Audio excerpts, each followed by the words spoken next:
use Udemy. We make you use a lot of different resources, and everything is hands-on, and we make you work.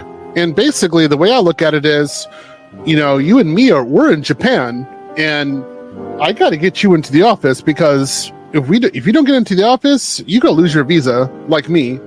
So you gotta know what you're doing, because it's a hard level.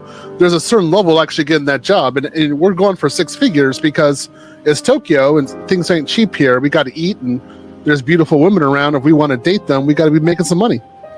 So it's very practical. And as you see in my class, I'm on you. I'm like, hey, are you doing your homework? Do you submit it? Are you doing group work? Are you getting things done? Well, I'm watching, and I want to see some progress with this. And you know, if you guys know how much I charge a pathetically low amount. So the class 5, I said you had to be a part of the conclave, and then you had to pay $60 for the Azure DevOps lab, which is pathetic. I mean, an amazingly low price that I charged, right? It's basically free. Classes 1 through 4 were entirely 100% free. And it's about your life being changed, and I'm helping you. That's it. I'm just helping you get to the next stage, the next point. That's it. So I'm guiding you. And I'm just like, if you put in the work, I'll help you get to where you need to be. You just got to trust yourself. You got to trust me. You got to trust your brothers. And if you do that, all of us will get there together. And I'm already there. So I'm kind of like putting the light. And I'm like, follow me. Come on. Don't worry. There's not the monsters aren't there. Chewbacca got them. It's fine. Most of the worst monsters are these uneducated detractors and quiches. Those are the ones we have to worry about. Everyone else, no, man. They're rooting for you. They want you to be successful. So do I. And then lastly, before I end, you guys have to ping me again, because I got messages for you. I got to make sure you guys know what's going on. I'm starting a GCP class. So we're in class number 5, and we're going to GCP on the first week of March. So if you haven't been participating in the class, you can come back into it. This is the place to come in. And when I'm teaching the class now, instead of me just doing like the GUI operations, we're doing everything in Terraform. We're doing everything with GitOps. We're actually using Git. We're actually using ADO. We're actually using pipelines. So I'm teaching it in a very different manner.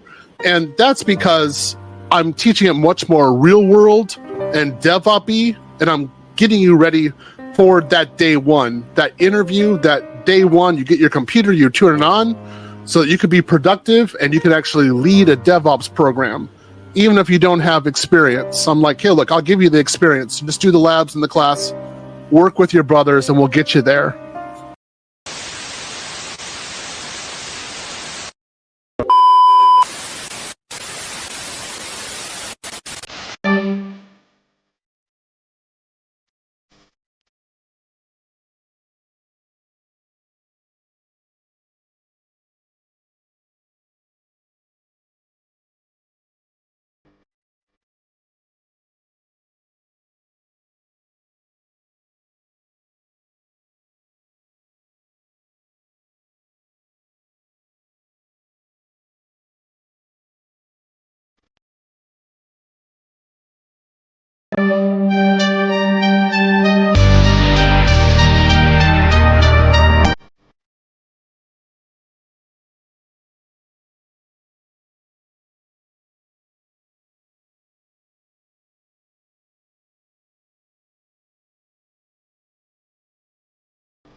Hey, Dak, let me get a sound check, buddy. Yo, yo, yo. All right, bet. You sound good. Hey, how's it going, man? We back at it again. Oh man, Um, it's yeah, been well, man. yeah. How goes it, man? Oh man, I've been busy, man.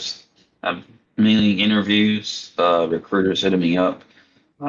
Supposed to have one coming up real soon. It's for uh, Google Cloud Architect. That's healthcare focused.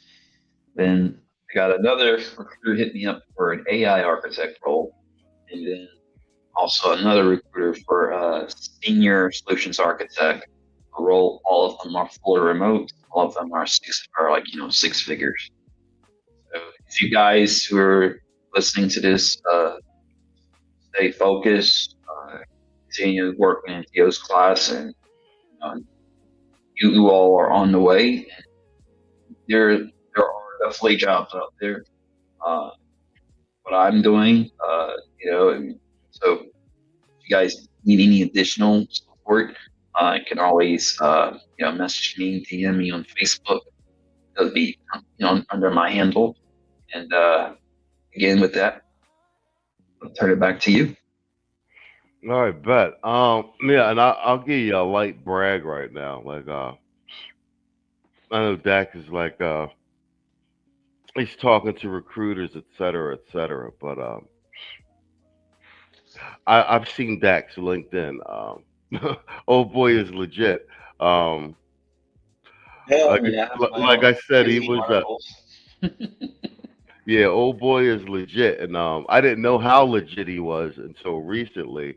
I've said because he had been helping me prep for the my first attempt at the SAA when I was in Peru. Um, so when I actually finally saw his LinkedIn, um, it was kind of understandable why my progress and comprehension of the subject matter had 10x. So yeah, between I Dak have and you. Theo, we got these guys with the guys we talk to every week on this podcast. They are far from slouches. They are We're officially heavy heavy, hitters. heavy hitters, bro. And I just wanted to add on that too, man. So like I have my own since February. I have weekly like magazine like articles that I publish on LinkedIn, and the kind of people I've been connecting with just this week alone. I mean, these are like directors for have their own companies that specialize in different areas of artificial intelligence and machine learning. I had someone last week who currently is a infosec officer for the FAA. He was a former CISO, for other, government projects. I mean, a principal database engineer, a global chief financial officer for Amazon Manufacturing. This is the kind of, uh, you know, uh, people who's following my content just on publishing and talking about things that I know well on with data and in the cloud. And I say this to each of you all who are listening to this that are in Theo's class. You all are all capable of this.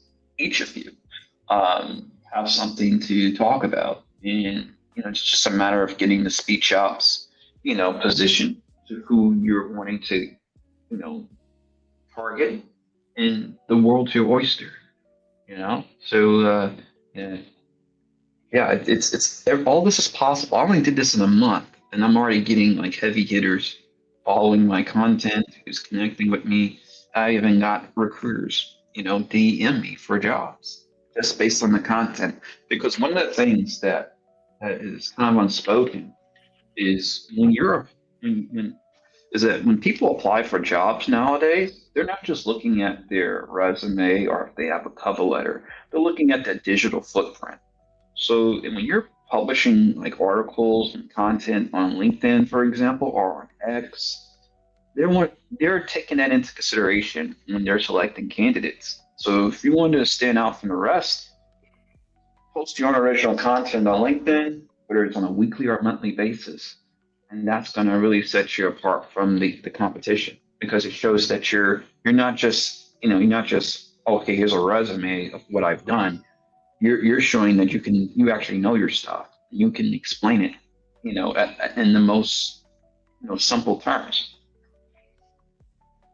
No, I agree. To that point, I I had started, and I'm piggybacking on what you said. I had haphazardly started um, posting, because I'm studying my some of my infographics that I've used as study materials, uh, pieces from slideshows and mind maps, all AWS architecture related, hashtagged up and everything on LinkedIn. And I've been doing it more so to as like more like journal entries for myself. I like to track my progress. When I look back at something like, okay, I've been moving along. I have been doing something. This is documented. I'm not a slouch type thing. But to your point, just those few posts over the last month or so have shaken some of the recruiters out of the woodwork also on my email, and I'm getting like you know inquiries regarding like business analysts, but with like cloud speciality, et cetera, and a lot of that's been from the recent infographic, mind map type AWS, well, cloud computing related content I was just posting on LinkedIn, but more so for for myself, almost like a journal as such. That's you're following, like, again, it's a part of your branding, and also it's you're showing your voice. It's like you're projecting that out there, your narrative. Theo always tells us about what is your narrative, what are you trying to do. One of the ways of demonstrating that is actually talking about it. I mean, it's not, yeah, you can get your LinkedIn optimized, but if you're not demonstrating, at least on a weekly basis on LinkedIn, of like what you know and how that can be helpful to businesses, and how, that, just sharing your opinion on what's happening, that's going to set you far apart. That will like a kind of like erase and shred all the things that recruiters look for. Will tell me about a time you did this, that, or the third. You've already demonstrated that, and you've even talked about it, and like you said, you've journalized that. They can see that, and so it just makes it like, hey, look, we got something here. We just want to do a formality check. Want to have you go in and interview. For the reality of it is, they just want to see if you fit within the company's culture. And you ain't got to go through all of the minutia when it comes to the technical round, or to kind of stump you. No, you're going to get the right people, man, because you've already shown a position yourself as somebody that's competent, that knows their stuff, and then they can know how to break it down to molecule.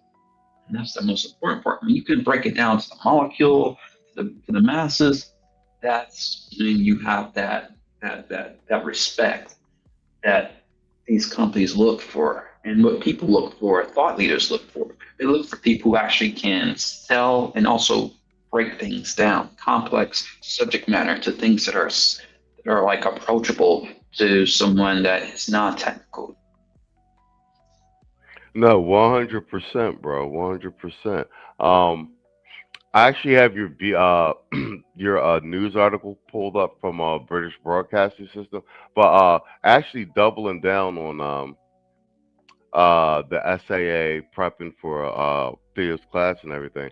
I've been everything's content to me now. So I've been streaming my some of my study sessions in the members section, and then when the channel got the strike, I was streaming them over on my artificial intelligence channel. But I was gonna say this to you because studying is like a muscle, uh, and you gradually get better as you just like chip away at it and whatnot.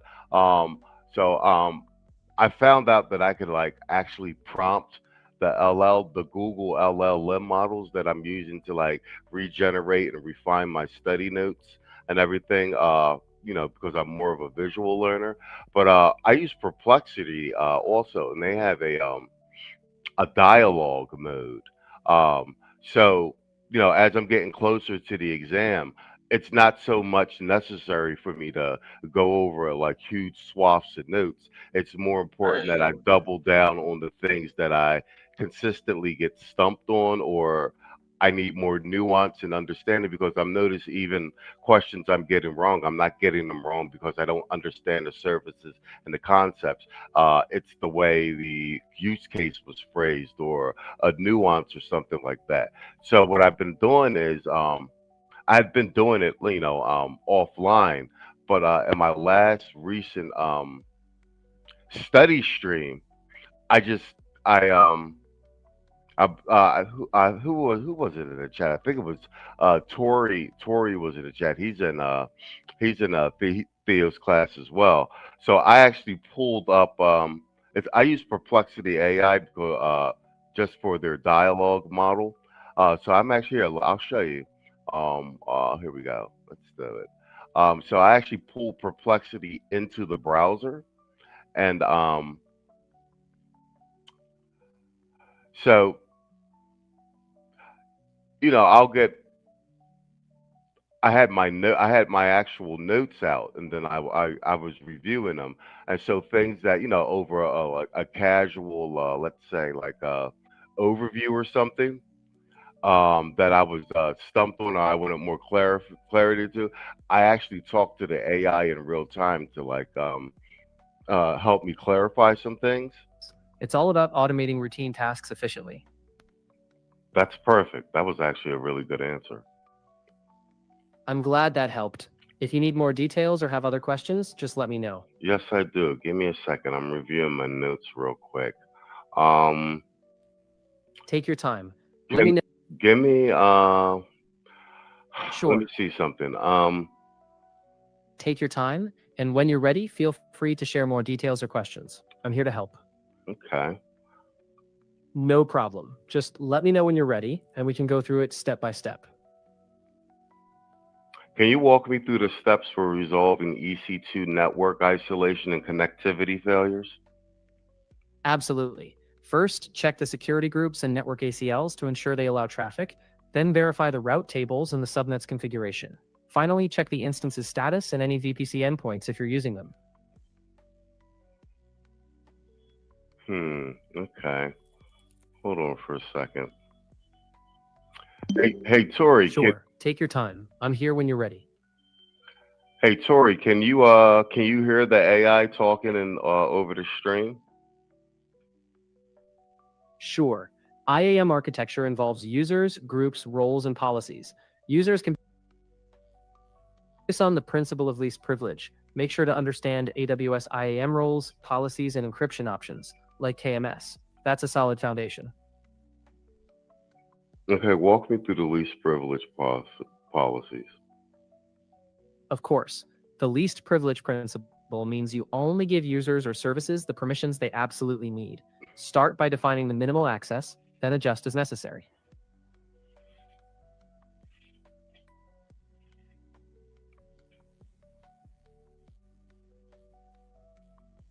Okay, IAM roles.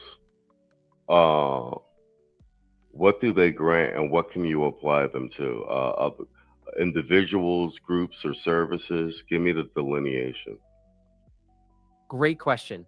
IAM roles grant specific permissions, and they're typically applied to AWS services, not directly to users or groups. Users assume roles to get temporary access.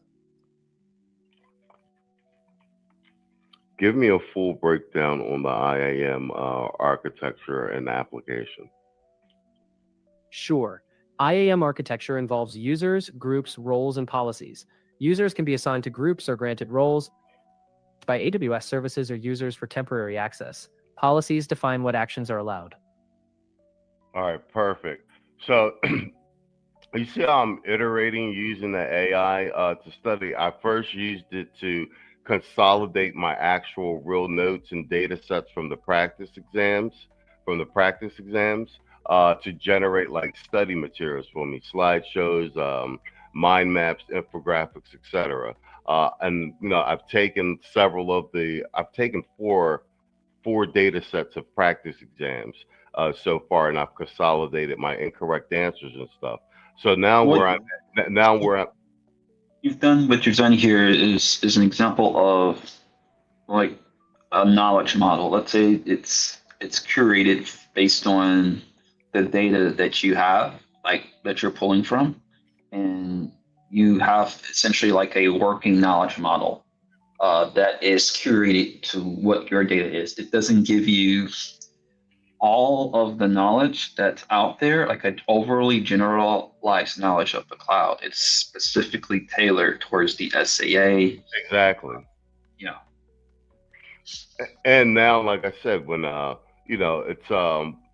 it's active recall instead of passive recall because right. like just reviewing the notes, it's you in your head.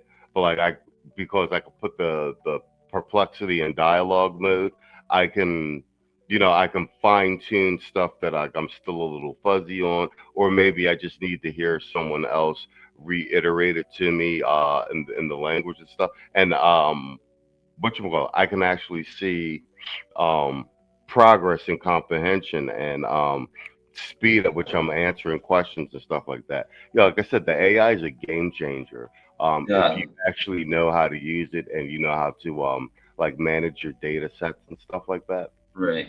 Yeah.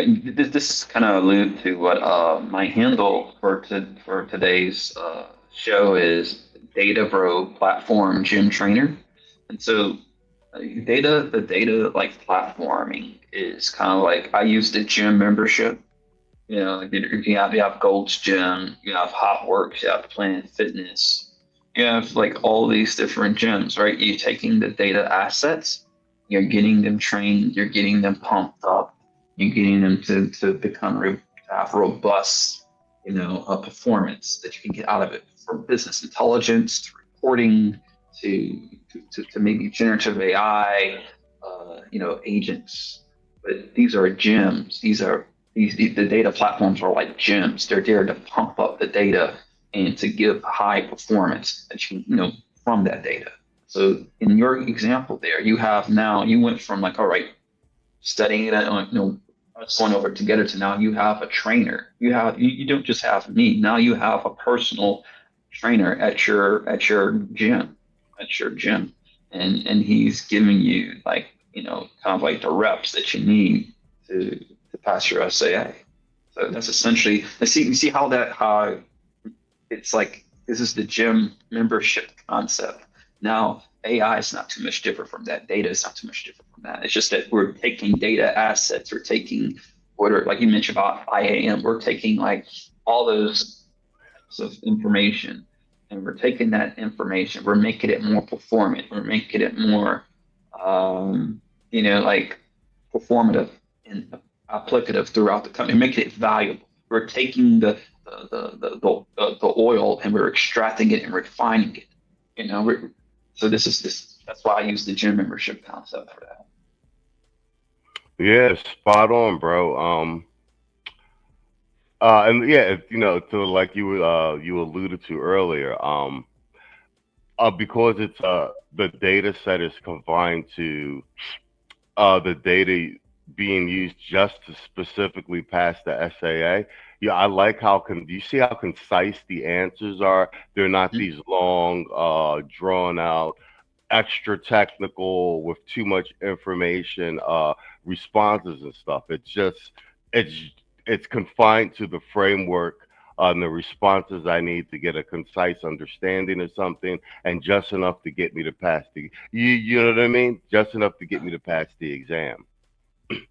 You have it where it's distilled to explain things that are in simple terms, and that makes it digestible, for you to retain.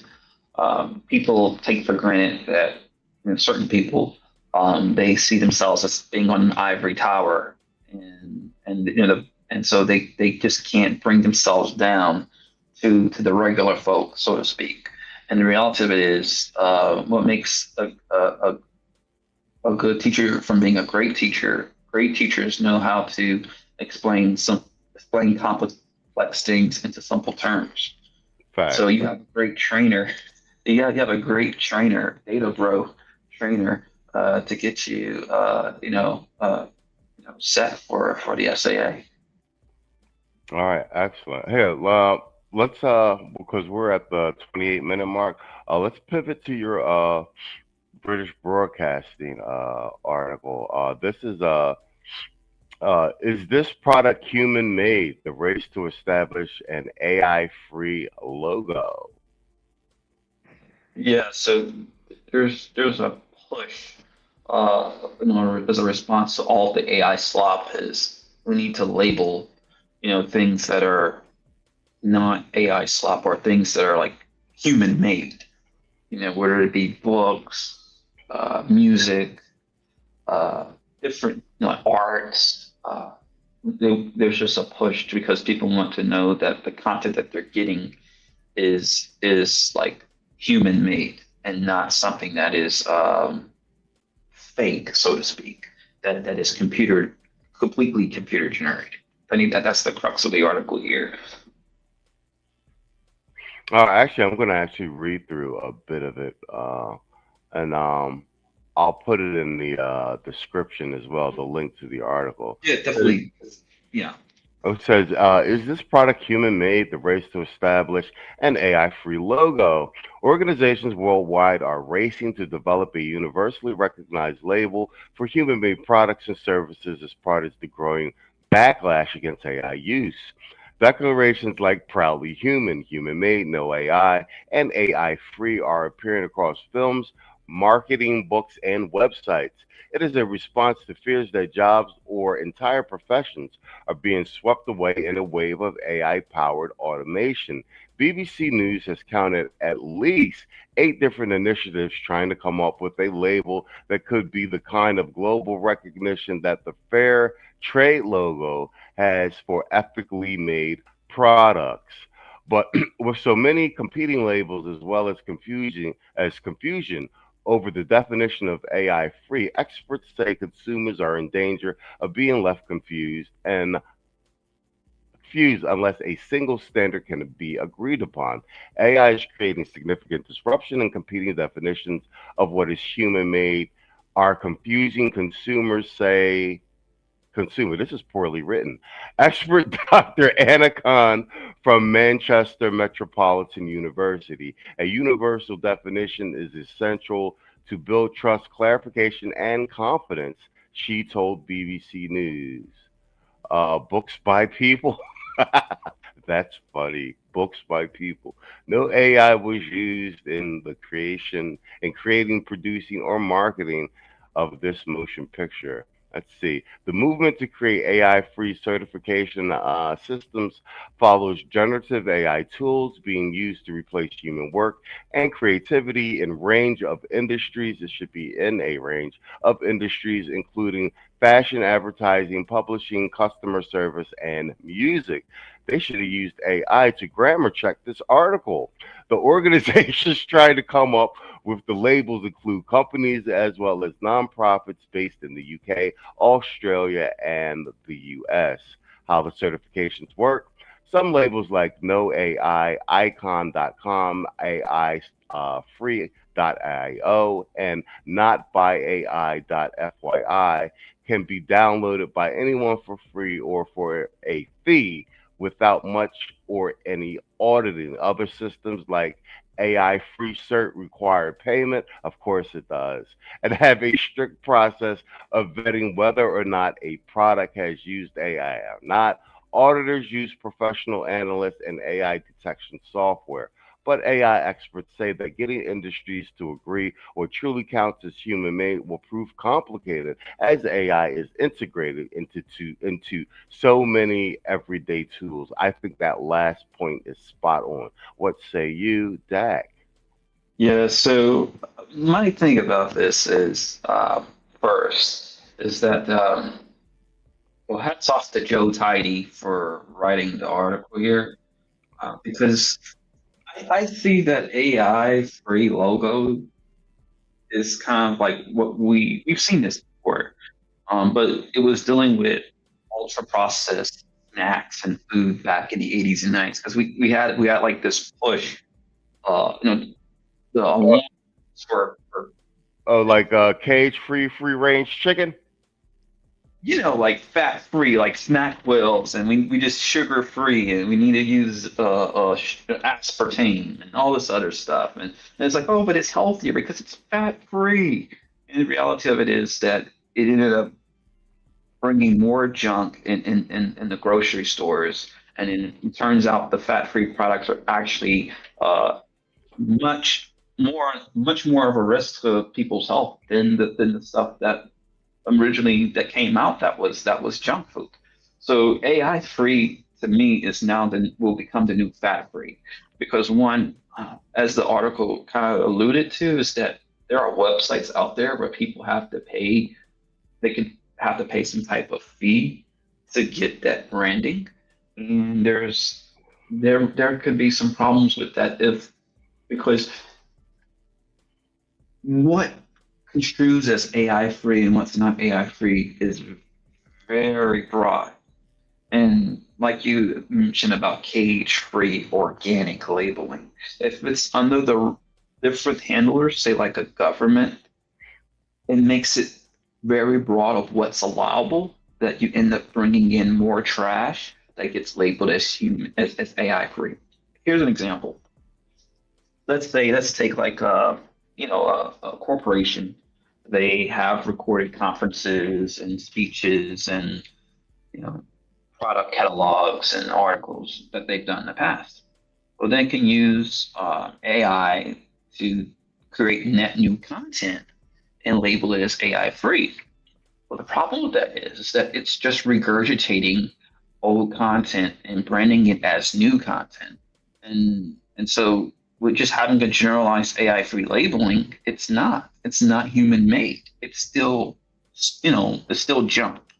So you run it. So we have to be mindful as to how we go about labeling and saying what is AI free. Because I see that AI is not necessarily the problem. I think the problem is that there's just a lot of fat.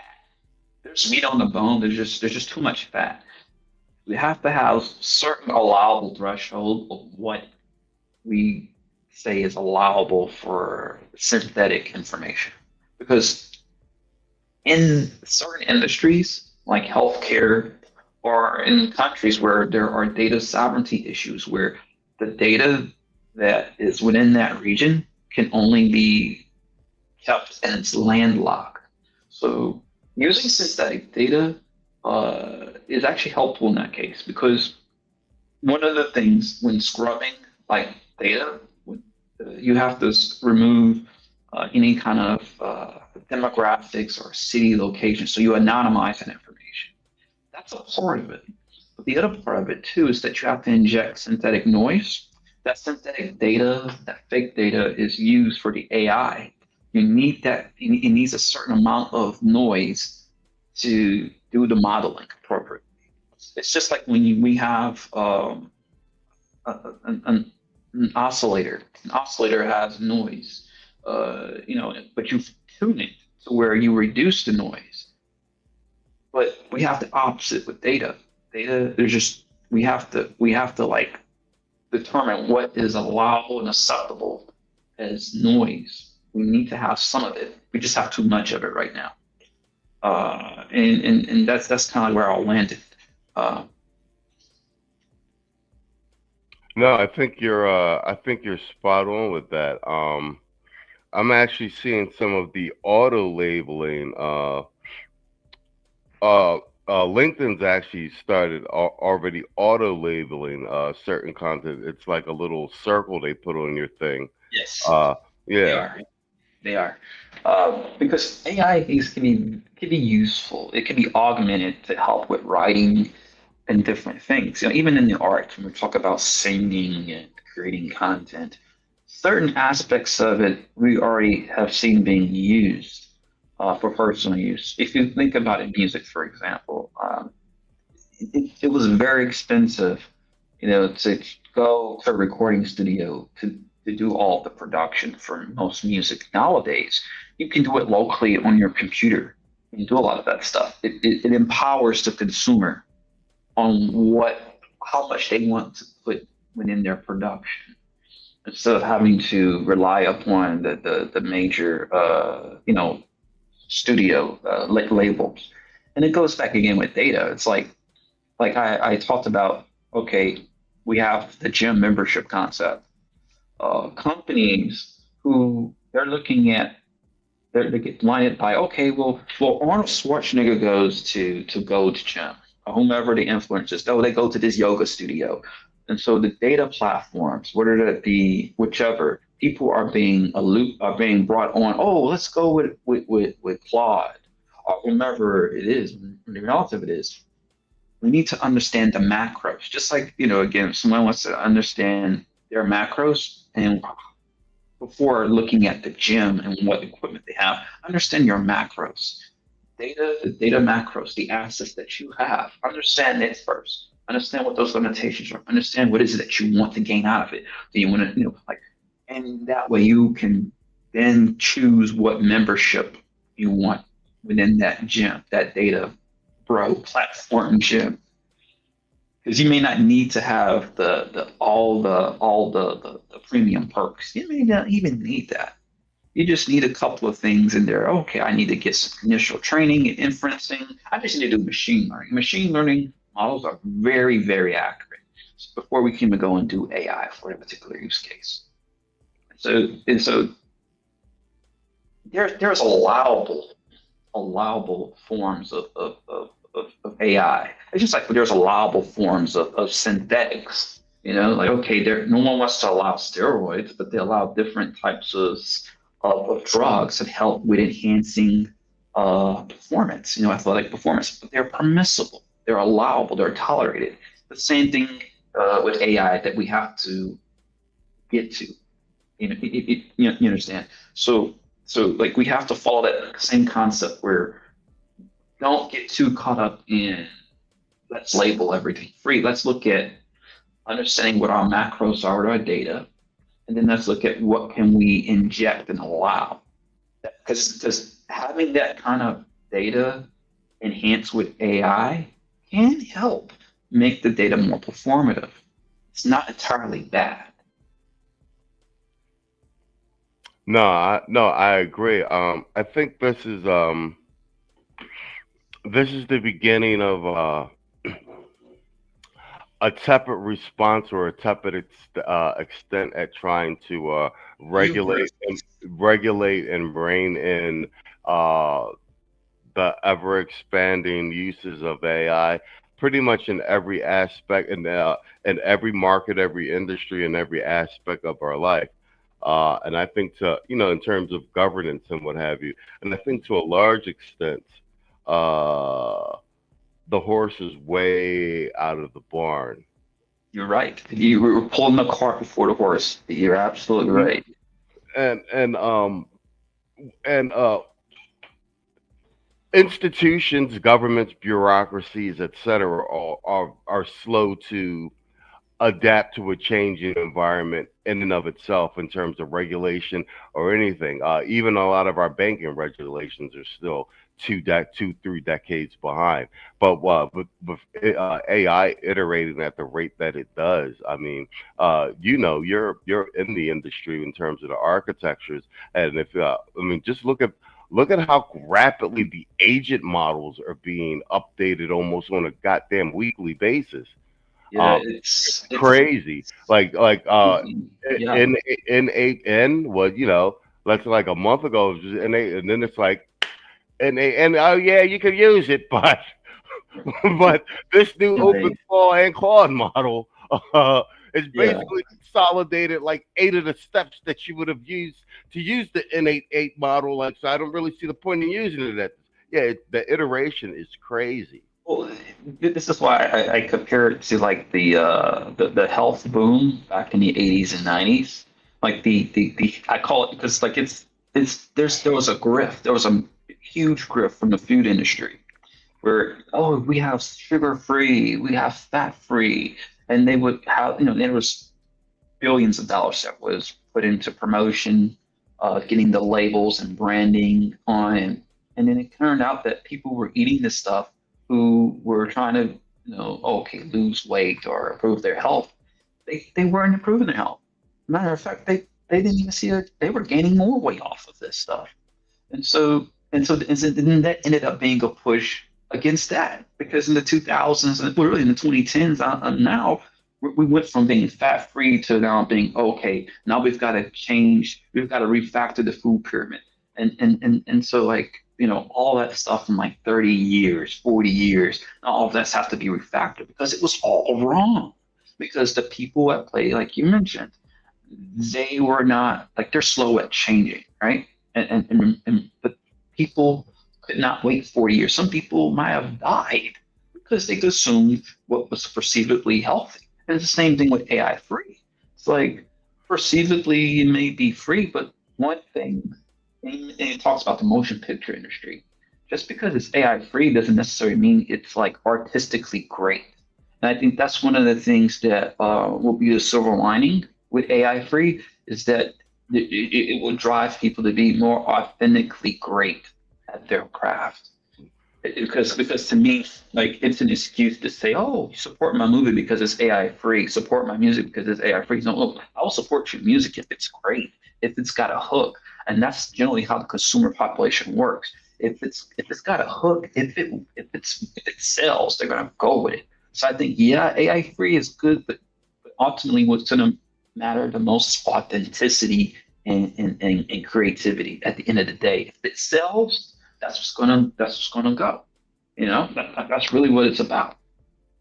Well, that's a good point. To piggyback on that, how there's a premium right now in the world, and has been for quite some time on artisan handcrafted products with or any item and classically trained artists who can do who can restore Renaissance era classical works of art, fine arts with regard to uh, portrait artists, things of that nature, who can make photograph quality hand paintings in oil and things of that nature, right? Right, right. And there's a premium on those products.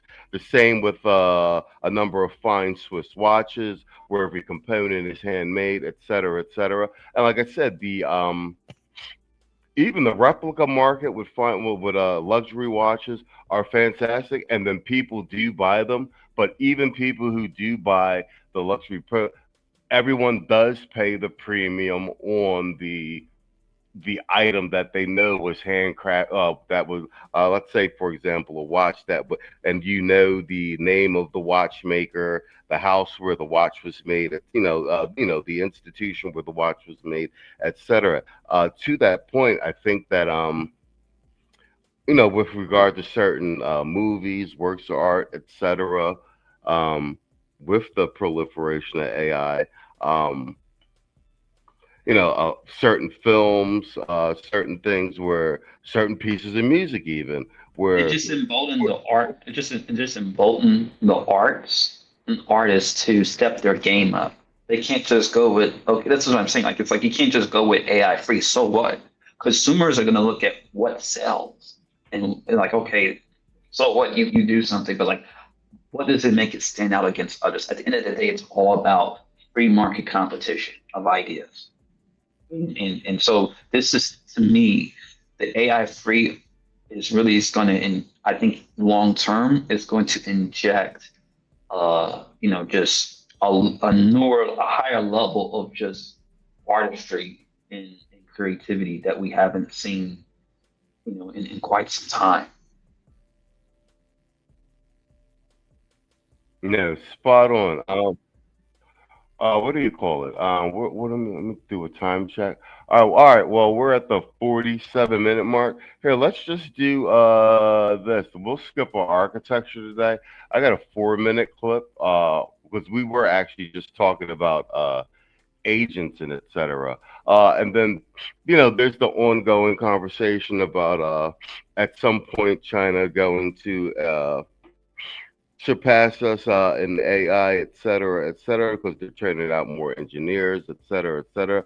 Theo and I were having a conversation about that last Sunday, and I was saying that is true. You see what happened with DeepSeek because they open sourced the project, et cetera, et cetera. I said, but at the same time, I lived in China for 2 years, and because it is a state-run country, even though they're churning out that many engineers, they've got the brain trust, et cetera, et cetera. Because the private sector is stifled, they have a challenge in terms of vertical integration, in terms of speed of product to market. So flatlining. There's a flatlining. Yeah, exactly. So to that point, share this tab instead. This is something really short. It's a 4-minute video, but it's about apparently OpenClaw has been introduced to China, and they're going mad over it over there. So I'm actually just want to play a little bit of this. I just want your feedback on this because it ties into this into that conversation. Bro, you've been covering China tech for quite some years. Can you tell us how China's tech and startup circle has been reacting to the OpenClaw frenzy? Sure. I think this whole thing may be even crazier in China. So many tech founders became completely obsessed with OpenClaw back in January, and they immediately started looking for new opportunities that could come out of this. And they're developing new products or new business models using AI agents. So one example is a founder I spoke to in Hangzhou, and he was really inspired by Notebook, which is like a social network for AI agents that came out of OpenClaw. And his startup organized a hackathon last month to create all other kinds of apps for AI agents, like, for example, the equivalent of Tinder for AI agents, or a recruiting site for AI agents.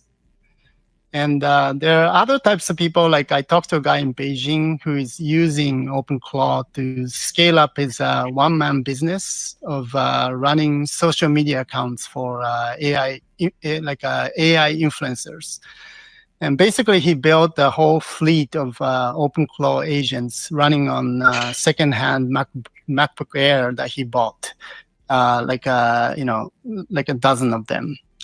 And so, yeah, it looks like, all kinds of founders are jumping on this opportunity. And, some of those people are saying this is because, they feel like they have to do it right now because they know that all the other entrepreneurs in China will be doing the same.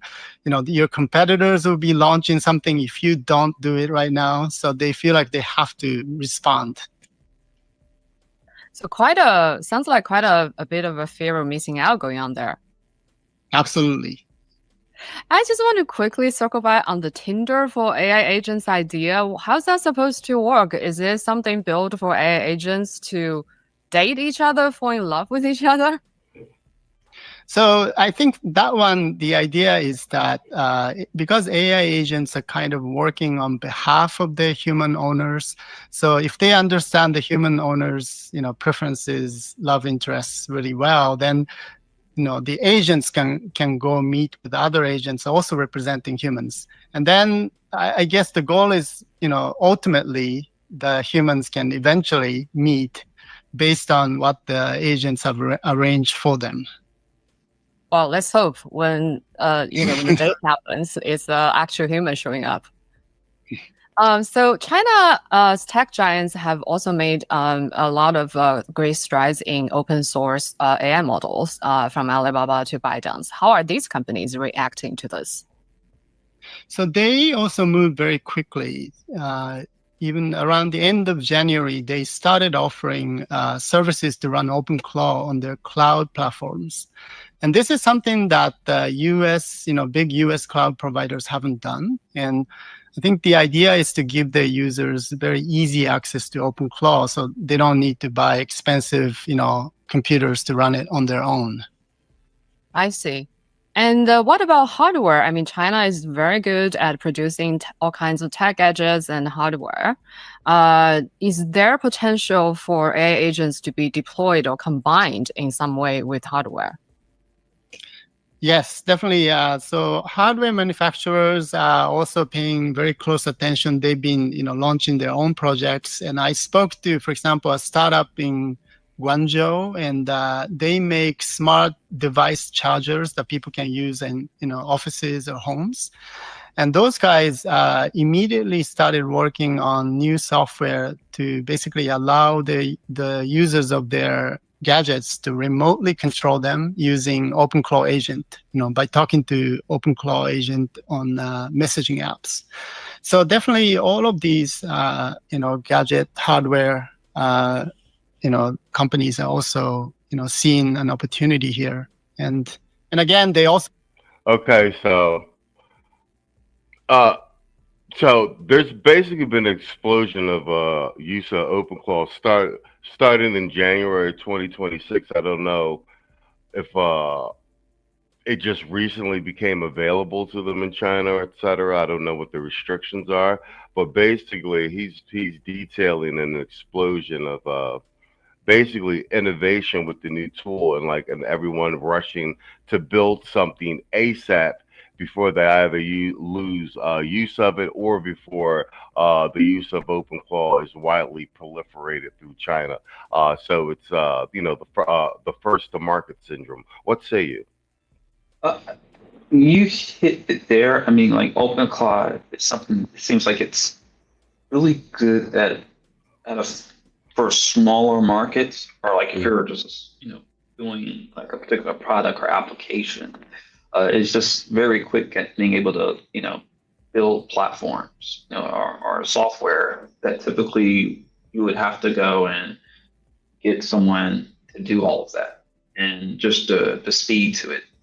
And the other thing too is, which I think they talked about, is how it's able to Claude agents are able to communicate between each other based on the preferences of the user. So let's say they mentioned like a Tinder like app, where the agents essentially, based upon the specific requirements from the user, go and connect through like some kind of API. And on the surface, it's actually really cool because it's able to handle and do a lot of things on its own based on certain policy. I call it like policy as code or event-driven decision making. But the problem that you have with this is that it's not fully autonomous. Someone behind the scenes is pulling the strings, and you kind of talked about it first because it's like, all right, security. We're allowing too much access. We're giving too much access to Claude to do lots of things to potentially can hurt and wreck against us with our information, because it could work against us if we have actors in place who essentially can take possession, repossess, so to speak, our assets. So we almost have like these agents. While they are helpful, they seem like on paper, oh, they're doves. They're like angels as pure as snow. But the reality of it is, they're hijacking and reprocessing our stuff. We have to exercise some degree of access control. And so one of the things that from agent to agent is that they are similar to event. There are really event-driven behaviors, but we also have to think about how we go about setting limits on what the agent can and cannot do. We have to really keep that in mind. This is not just for Claude, but just in general when we're talking about implementing agentic AI systems.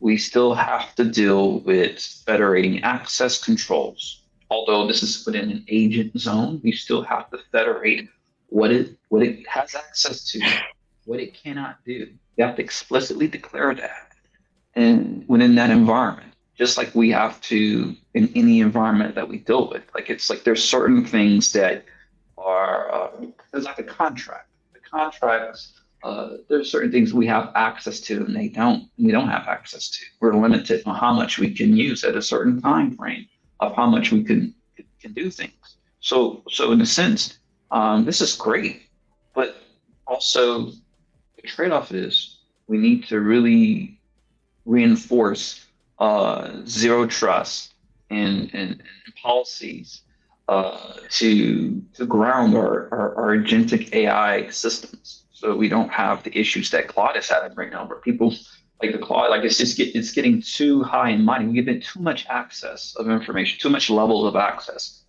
and so I think that's one of the things that we have to keep in mind as we go forward in this innovative age for agentic AI systems. I agree, and like I said, if your agents are able to get hacked and hijacked, you basically got a bunch of agents running around with power of attorney. Exactly. Like again, you what do you say? You have the inmates running the asylum. Yeah. I mean, So, especially, if it can function as you and has access to your assets and can make financial transactions for you. Like I say, you got a bunch of people running around with a power of attorney. right. And one of the things that for me as an architect and just just being in this for a minute, it's like the more I learn about AI, the more I read about it, the more demystified I am from it. I'm not as like warm or like towards the things that are being put out there. I'm kind of like, okay, back in my mind, I'm like, all right, this is not really that net new. It's just that we need to be more mindful with who we trust in terms of whether it be an open source or closed source. We have to understand that we have to establish access controls, limits, checks and balances in place so that we don't just use the technology irresponsibly. Like we use it, soberly. We're not too blinded by the hype. We're not chasing hype wagons. We're trying to actually use the technology so where it's an added benefit to the business and clients that we're doing. And we have to do it in a responsible way. So if we're going to, this Claude phenomenon is just it's just a case study of not only of just the benefits that it has, but also the risk tolerance that people are just like throwing out the window. They're just throwing that out the window right now, and they're just using it. And it's like, no, we have to like keep it harnessed. If we don't harness these agents in, we're going to have a lot of problems where people getting their credentials stolen and fraud's just going to go through the roof. No, I agree. I think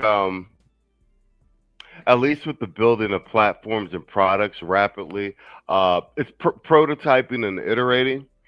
I think that in terms of development costs, I think that strips it all the way down. I think if someone has a budget or to your security concerns, I think that what's going to happen is we're going to have a fundamental structure change in the structure of the SDL software development life cycle, where you had certain key players in development teams, et cetera, et cetera. I think you may end up with a scaling down of the development team, and then people investing money into one or two, a junior or a senior AI sec, basically like a security officer to audit, development, to do real time auditing during the software development iteration process. It really is an extension of that when you think about it, right? So so let's say, we already have existing, like a SOC within an organization. Now it's just a matter of being consistent of implementing the SOC within the agentic AI framework. Yeah, that's what I'm saying. I think, yeah. We're just making sure that when we are setting up and establishing these environments, that we have to look at it from a SOC, from a security, to ensure that that's consistent throughout the entire. Because this is the integration as we talk about this. We're integrating AI into an existing environment, so we need to make sure that the workflow that we're putting it in is compliant and is going to be, under the same principle of zero trust and security when we're establishing our agents and what they do. No, spot on. And yeah, to the point I was saying, I think I think what's going to happen is we're going to see, and I'm sure there'll be a variation from institution or firm to firm or startup to startup based on their R&D and production needs. But I think what you're going to see, I mean, the ones who are smart at least, a full integration of the security role in the initial stages of the production cycle, and have it integrated in the various stages of iteration. And there might be actually active implementation of pen testing onto the actual frameworks. Do you know what I mean?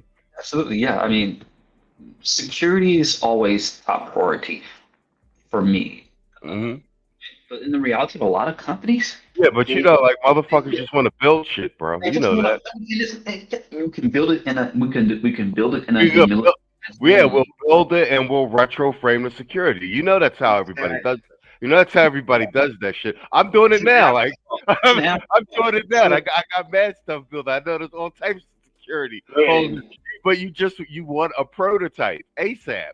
Exactly. Like, and there's ways of using it, but it's like we have to, make sure that we do it in a sandbox environment and then test it with synthetic data that in situations that reflect upon what our clients are dealing with from not only from a data perspective, but also from security readiness.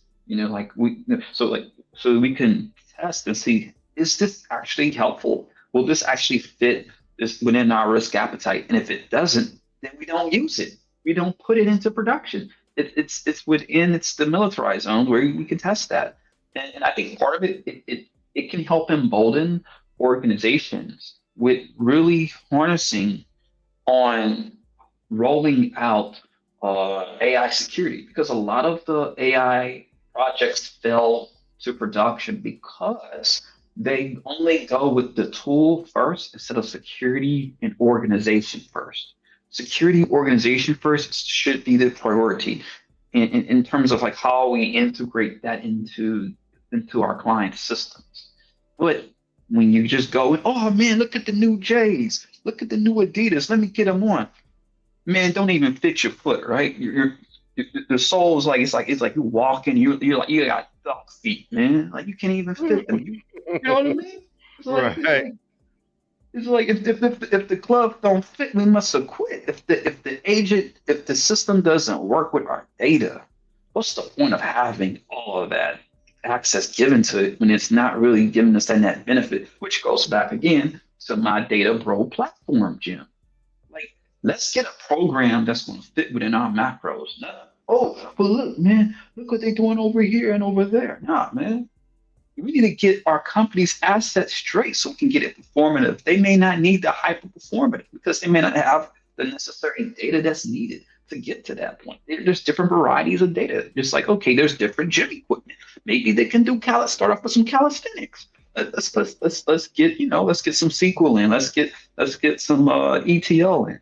Then if you want to go to ML, then all right, let's get on the machines, right? Let's get that going.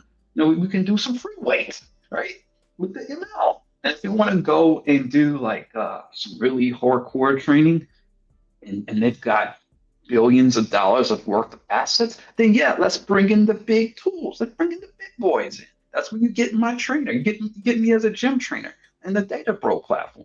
Then we can get you hooked up. But not every company, not every use case requires that. No, agreed. Well, snap. We're at 107, guy. That's your time. Got to get you up out of here. Yeah, man.